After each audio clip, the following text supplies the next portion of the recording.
আমরা বাঙালিরা দুর্গাপুজোর পর কোনো কিছুর জন্য যদি ওয়েট করে থাকি তাহলে সেটা হলো কালী পুজো। আর কালী মাকে দেখার মাঝে কিন্তু একটা শক্তি, একটা আলাদাই অনুভূতি। তাই আজকে হাবড়ার কিছু কিছু প্যান্ডেল দেখার জন্য বেরিয়ে পড়েছিলাম। তারপর ট্রেন ধরে চলে আসি হাবড়াতে। আর এখানে এসে কিছু অসুস্থ মানুষের সাথে দেখা হয়ে যায়।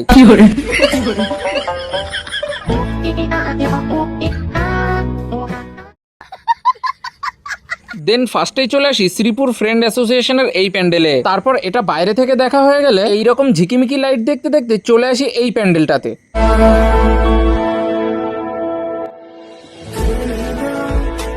আর আমি কোথাও যাব আর চা খাবো না সেটা হতেই পারে না, তাই প্যান্ডেল থেকে বেরিয়ে সোজা চলে আসি চা খেতে। দেন চা খেয়ে চলে আসি হাবড়া থানার পাশে হওয়া এই প্যান্ডেলটাতে।